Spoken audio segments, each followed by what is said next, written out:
Суылдаған суық жел уыл деген үскірік құлағының ұшын аямай шымшып жанын шығарып барады. Жақын арада түтін түтеткен ешқандай ауыл көрінбейді. Қанша тебіреніп, қамшысын қанша сілтегенмен алдардың арағаты жүріп жарытпайды. Басын бір шұлғып қойып, жай ғана итіңдейді де отырады. Жаманат жолдың соры, әлі біраз жүретін шығармын деп ойлайды. Иттің үргені естілмейді. Қақаған далада қатып өлмесем жарар еді деп ішінен сөйлеп келеді. Кенеттен алдынан бір аттылы көрінбесі бар ма? Атының желісіне қарап, иесінің бай адам екенін біле қойды. Буы бұрқырап ысылап келе жатқан адамдай омырауын ашып тастап әндете бастады. Жолаушылар жолығып, аман саулық сұрасты. Бай үстіндегі түлкішіктің өзінен тоңып, бүрсең-бүрсең етеді. Ал алдар көсе бөркін бір шекесіне қарай қисайта киіп, күн шуаққа жылынып отырған адамдай көңілді сөйлейді. Сен немене тоңған жоқсың ба, дейді бай. Тоңсаң сен тоңған шығарсың. Менің тонымды киген кісі үнемі қыж-қыж қайнап жүреді, дейді алдар көсе. Мүмкін емес, дейді бай. Немене, көрмей тұрсың ба? Көрмейтін несі бар? Көріп тұрмын, шырық тесік. Мәселе сонда, сол шырық тесікте.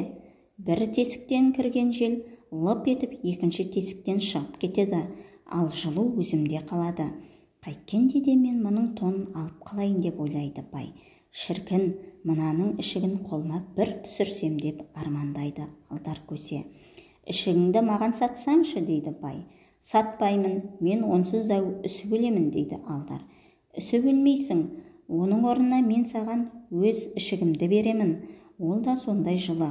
Алдар көсе оның ұсынысын құлағына да ілмеген кісідей байға жоғарыдан қарайды. Бірақ екі көзі байдың түлкі ішігінде.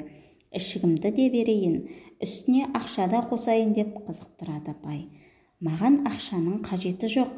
Ақша орнына атыңды берсең ойланып көрер едім. Қуанғаннан бай бірден келсе кетеді. Ішігін шешіп, астындағы атын түсіп береді. Алдар көсе байдың ішігін киіп, байдың жүйрігіне мініп, ысқырған желмен жарыса жөнеледі. Енді алдар көсеге бір ауылдан бір ауылға барып тұру қиын болмайды. Астында ұшқырат, иығында жылы ішік.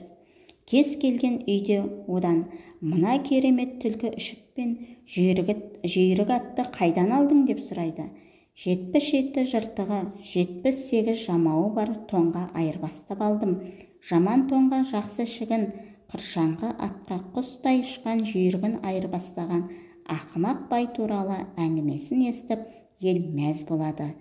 Күлкі сәл саябыр тартқан сәтте алдар көсе жолдың алыс жақынын жортқан біледі, дәмнің ащы тұщысын татқан біледі, дейді.